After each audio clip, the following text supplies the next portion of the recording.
Uno de los dones, de las virtudes que el Señor le ha dado al ser humano por naturaleza es la libertad. Fuimos creados originalmente con esta posibilidad de elegir entre el bien y el mal, y bueno, y a su debido tiempo ya sabemos cómo acabó la historia. El ser humano pues acabó eligiendo lo malo. Luego, con el paso del tiempo, aún bajo la influencia del pecado, el ser humano, con esta imagen de Dios, ha valorado lo que es la libertad. Se ha cumplido más, se ha cumplido menos a través de la historia, pero a fin de cuentas es algo que tendemos a valorar como algo bueno, el ser libres, el no vivir oprimidos por la voluntad de alguien, y sobre todo de alguien que no desea tal vez lo mejor para nosotros. Ahorita, por motivo de la baja asistencia, no hemos tenido la fiesta mexicana, pero sí este tema preparado que tiene por título Llamados a ser libres, reflexionando en lo que es la libertad cristiana. Porque la libertad cristiana se da en contextos de países con ciertas libertades como la tenemos nosotros, gracias a Dios, pero también en países que pueden tener regímenes más duros, pero que aún así todo aquel que está en Cristo puede decir: soy libre porque Cristo me ha hecho libre. Le invito a que a través de este pasaje que va a través de Gálatas 5, 13 al 15, me acompañe en este tema y reflexionemos juntos en la libertad a la cual Cristo nos llama. Vamos a orar. Bendito Dios y Padre Celestial, te pedimos, te rogamos para que seas tú, bendito Dios, el que nos permita poder comprender este mensaje que tú has inspirado de acuerdo a tu palabra, Señor, que pueda ser fiel a lo que tú enseñas en la misma, Señor, y que sea tu Espíritu Santo aquel a que nosotros veamos como nuestra más grande libertad, Señor. Que nos quitemos las ideas que da este mundo acerca de lo que es ser libre, y que nos enseñes tú acerca de dónde está pues esta verdadera libertad de la cual tú nos llamas, Señor, y que aprendamos a poder ejercerla. Te pedimos todo esto en Cristo Jesús. Amén.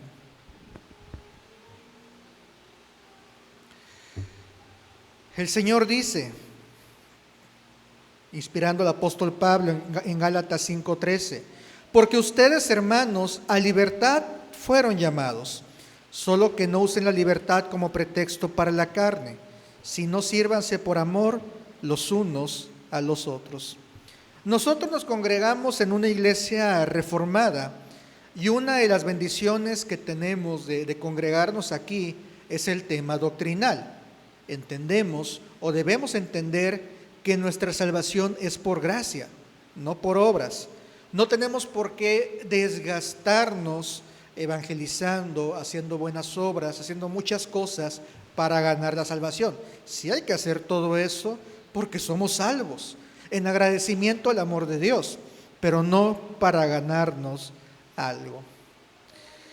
Ya que en el momento en el cual nos arrepentimos de nuestros pecados y creímos en Cristo, fuimos liberados del poder del pecado y de sus consecuencias. Lamentablemente, aún en esta libertad que proclamamos en Cristo, le queremos seguir dando poder al pecado, o incluso hay personas que se hacen llamar cristianas y que no han nacido de nuevo, o que son cristianas y viven en una tremenda inmadurez, que piensan que si son salvos por gracia, entonces son libres para pecar, cuando la gracia no tiene nada que ver con una licencia para pecar, sino que más bien es una garantía de que aunque fallemos, de que aunque tropecemos, de que aunque haya una mancha en el lienzo de nuestra vida, en Cristo esa mancha no va a contar, y podremos seguir adelante con la obra que Él quiere hacer en nosotros. Porque en la verdadera libertad nos liberamos de la esclavitud del pecado, pero si nos hacemos llamar libres y seguimos siendo esclavizados al pecado, entonces no hemos comprendido aún el Evangelio y, como digo, posiblemente haya gente que aún no lo haya recibido. La libertad entonces no es un permiso que el Señor nos da para vivir pecando, para vivir en contra de su voluntad, para cimentar una vida fuera de lo que Dios quiere para nosotros. La verdadera libertad es una libertad que nos deja tener tentaciones, que nos deja elegir entre lo bueno y lo malo para que últimamente elijamos lo mejor. Y es una libertad que nos guía, que nos lleva al servicio. Gálatas 5, 13, 14. Porque ustedes, hermanos, a libertad fueron llamados. Solo que no usen la libertad como pretexto para la carne, sino sírvanse por amor los unos a los otros. Porque toda la ley en una palabra se cumple en el precepto: amarás a tu prójimo como a ti mismo. La vida es binaria. O vivimos para servir y amar a Dios, o vivimos para servir y amar a algo fuera de Él. Cuando se trata de nosotros, cuando se trata de pensamientos incluso egoístas, tendemos a sentir como una tremenda injusticia cuando la gente hace algo que no nos parece. A veces decimos, fulanito, fulanita, nada más me habla por interés, nada más cuando ya se le atora algo. El detalle es que no hacemos lo mismo nosotros. A veces nos sentimos por el trato que tienen para con nosotros, pero no tenemos ese mismo trato para con los demás. A mí la semana pasada me ha llegado a mi corazón este pensamiento de cuántas cosas veo que a veces que me hacen, pero digo, ay, híjole, es que ahora ya entiendo la gente que se queja de mí. Mucho de lo que yo me siento mal son cosas que a mí también me hacen. O a veces vemos a gente, no sé, voy a dar un ejemplo muy superficial, que tal vez el día de mañana salga el concierto de Avril Lavigne o de Ariana Grande y tengan muchas ganas de ir. Sabemos que no se les va a ir la vida si no pueden ir a tal evento, pero si a mí no me gustara nada de eso, pero yo entiendo que es algo que a ustedes les gusta mucho, yo debería ponerme en sus zapatos, en entender y en apoyar la forma de que vayan. No porque sea algo tan importante, porque no lo es y muchas cosas no lo son, pero el amor en el segundo mandamiento se manifiesta en amarás a tu prójimo como a ti mismo. Cuando vemos que alguien busca algo que tal vez podemos ver como superficial incluso, pero es algo que a esa persona le gusta, que le agrada, lo mínimo que debemos hacer es entender, empatizar, saber que nosotros podemos estar en su situación, y me fue lo superficial, y pensar cómo nos gustaría que nos trataran si estuviéramos en la misma situación. Obviamente ya yendo a temas de comida, de bebida, de ropa, ya la cosa llega a un alcance mayor. Pero en todo estamos llamados a tratar a los demás como nos gustaría ser tratados. Porque en esta vida, repito, existimos para servir. Primeramente, ¿a quién? A Dios. Pero en segundo lugar, ¿a quién? A los demás. A servirlos como nos gusta que la gente se ocupe o se preocupe de nosotros, siendo guiados por el Espíritu. Es tener la libertad, como mencioné hace rato, de elegir entre lo bueno y lo malo, pero vivir eligiendo siempre lo mejor, que es Cristo.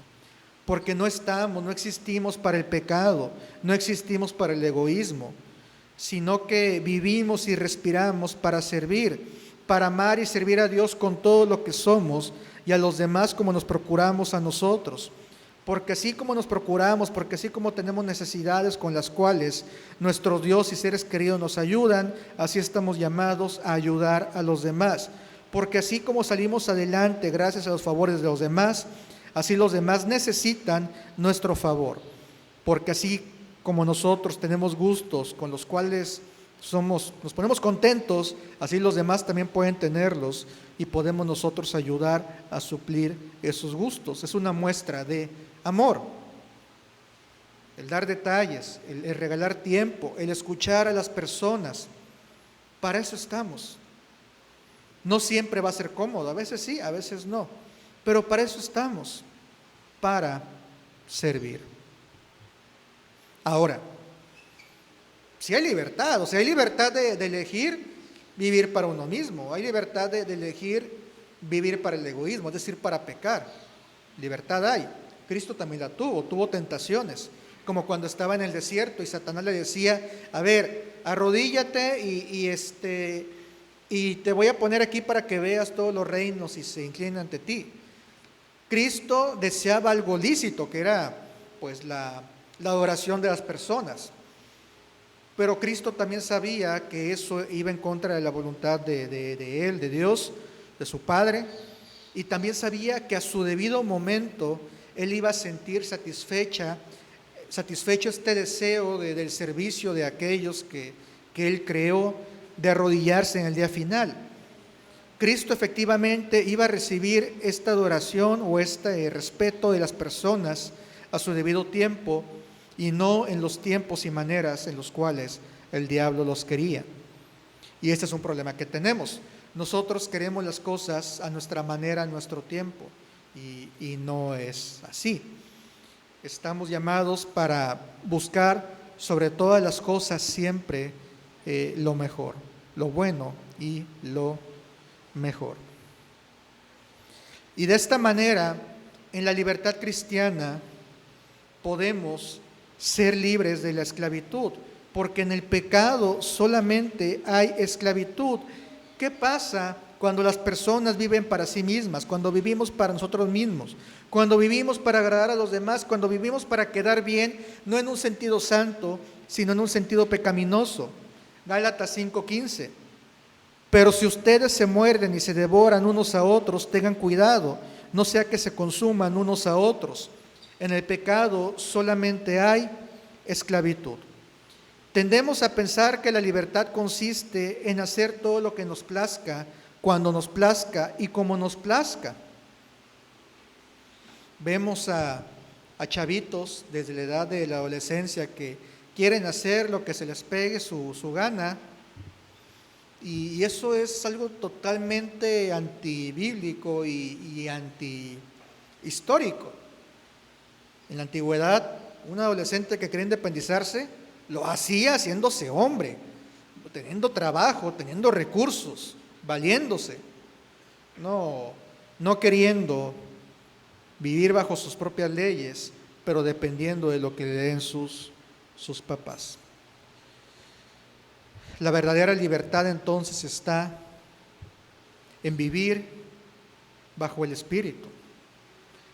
Qué triste es cuando alguien dice que el seguir la palabra de Dios es legalismo. A veces se escucha eso en las iglesias. Cuando la palabra de Dios dice que donde está el Espíritu de Dios, ¿qué hay? Libertad. Cuando la palabra de Dios es predicada y es vivida, hay libertad. ¿Dónde queda entonces el legalismo? ¿Dónde queda entonces la esclavitud del legalismo? Bueno, por ejemplo, en el caso de los Gálatas, el legalismo estaba porque ellos querían hacer cosas de la palabra de Dios y de tradiciones judías que no quedaban ya en el contexto de ellos como cristianos. Qué bueno que cantemos, mirad cuán bueno es el canto con melodía hebrea, qué bonito canto. Qué malo es cuando en una iglesia se piensa que solamente ese tipo de melodías son las que a Dios le agradan. porque entonces ya se están esclavizando a algo que Dios nunca mandó. No fue accidente divino el que en la palabra de Dios no haya notas musicales. Fue algo totalmente premeditado por Dios para que no seamos esclavos de ese tipo de cosas, ni de nada fuera de la voluntad de Él. ¿Qué pasó también con los Gálatas? Querían circuncidarse, querían cumplir las costumbres judías, siendo que pues no eran necesarias para la salvación. Se puede debatir si un cristiano judío se circuncida o no. El detalle es que no lo va a hacer para ganarse la salvación. Lo va a hacer si acaso por su cultura, por su interpretación de la Biblia, pero entendiendo que quien lo salva no es la circuncisión, no es el cumplir la ley, quien lo salva es Cristo. Pero si nosotros pensamos que para ser salvos hay que cargar la Biblia bajo el brazo, que no es malo, el himnario por el otro, que eso no es obligatorio, si hay que cantar tales himnos, tales cantos, tal alabanza para la ofrenda, de sí o sí, entonces estamos esclavizándonos. Y Dios no nos llama a eso. La verdadera libertad está en vivir conforme a la palabra de Dios. Y es la única libertad que nos hace sentir pues liberados, que nos hace sentir con ligereza. Entre más nos rendimos a la voluntad de Cristo, más sentimos ligeros nuestros pasos, más nos sentimos con menos cargas. Por eso Cristo dice que su yugo es suave y ligera su carga, porque estar pegados a Él nos hace sentirnos descansados, nos hace sentirnos con más energía, nos hace sentirnos mejor. Porque mucho cansancio espiritual que tenemos es porque estamos duro y dale queriendo hacer nuestra propia voluntad, queriendo vivir preocupados, queriendo vivir a nuestra manera, cuando solamente podemos estar descansados y libres viviendo pegados a Él, conectados a Él, cercanos a Él, siendo guiados por el Espíritu de Dios, en quien tenemos la libertad de pecar o de escucharlo a través de su palabra, confiando en la obra que Él hace en nosotros, la cual se ve completamente concluida o se verá completamente concluida cuando estemos en la presencia de Cristo en la vida venidera. Que va a ser una vida donde podremos experimentar la libertad en su máxima expresión, porque en la vida venidera, en la tierra nueva que Dios nos promete en este lugar, no va a haber posibilidad de pecar, porque no vamos a ser seres solamente eternos. Recordemos que vamos a ser seres salvos. No es lo mismo ser eternos que salvos. El diablo es eterno, pero él eligió, pues, rebelarse contra Dios. Nuestros padres, Adán y Eva, bajo engaño, decidieron rebelarse contra Dios también, pero Dios les dio la oportunidad de ser salvados a través del sacrificio de su heredero Jesucristo. Y nos dio entonces a todos los que creímos en Cristo, no solamente una vida que no caduque, que de hecho de cualquier manera todos aquellos que han nacido, que existen, pues van a tener una existencia para siempre, pero algunos la tendrán en el infierno, en el castigo eterno, sin cuerpos renovados, y otros la tendremos en una vida eterna, con cuerpos nuevos, con nombres nuevos y con una vida en la cual pensemos lo que pensemos, hagamos lo que hagamos, absolutamente todo va a ser del agrado de Dios. No va a haber lugar para la ansiedad, no va a haber lugar para el miedo, no va a haber lugar para la preocupación. ¿Cómo nos vamos a preocupar si todo lo que hagamos y pensemos va a ser perfecto? Todo esto lo podremos vivir cuando esta libertad se ejecute totalmente en nuestras vidas. Pero en el hoy y ahora podemos comenzar a ser libres, porque en el Espíritu Santo ya no estamos encadenados como lo estábamos antes. En el Espíritu Santo siempre existe una posibilidad de hacer lo correcto. Nos engañamos pensando que o diciendo que no, pero siempre podemos hacer lo correcto. Y ante esta impotencia que sentimos de no querer hacerlo, pues Dios es bueno y nos llama a orar, a pedirle a Él que nos ayude a vivir en sus fuerzas para poder vivir cada vez más esta libertad a la cual Él nos llama, a vivir conforme a su voluntad, a ser siervos, esclavos de Cristo en amor. Es como cuando de broma decimos, como quisiera ser el sirviente de Carlos Slim. Pero Carlos Slim no es bueno, ni yo soy bueno. Dios sí es bueno. Él nos llama a ser siervos, pero también dice, ya no los llamo siervos a pesar de que lo somos, sino que somos su familia, sus hermanos, sus amigos, sus hijos. Y con Él podemos vivir esta vida libre a la cual Él nos llama. Una libertad donde tengamos tentaciones y luchas, pero en la cual, siendo capacitados por el poder del Espíritu de Dios, podamos elegir cada vez más, siempre lo mejor, para que en la vida venidera podamos disfrutar vivir haciendo solamente lo bueno. Así que no nos conformemos a nuestra manera natural de vivir. Aprovechemos la libertad que tenemos en Cristo para así como Él lo hizo en este mundo, vivamos en dependencia al Padre, dedicando cada momento, cada respiro a vivir para su gloria. Dejemos de colocarnos estas cadenas que mencioné, que nos hacen esclavos de nosotros mismos y del pecado. Y recordemos que en el Espíritu de Dios, en Dios mismo, habitando en nosotros, tenemos el poder para vivir día con día para la gloria de Dios. Oremos. Bendito Dios y Padre Celestial, te agradecemos por este mensaje de tu palabra. Te pedimos para que sea tu Espíritu Santo el que nos lleve a esta vida de libertad, a esta vida santa a la cual tú nos llamas, bendito Dios, a que descansemos siempre en el sacrificio, en el amor que tú has tenido por nosotros, que pensemos cada vez más en este amor, bendito Dios, y que sea eso lo que nos lleve a, por amor, vivir conforme a tu palabra, bendito Dios. Que el Espíritu Santo dirija nuestros pasos, Señor, y que nos libre de los engaños del pecado, de Satanás y de nuestro egoísmo, de pensar que viviendo para nuestro propio entendimiento seremos realmente felices y libres, sino que entendamos que la libertad solamente está en vivir para ti, Señor, para tu voluntad y para servir a los demás, Señor. Te pedimos todo esto en Cristo Jesús. Amén.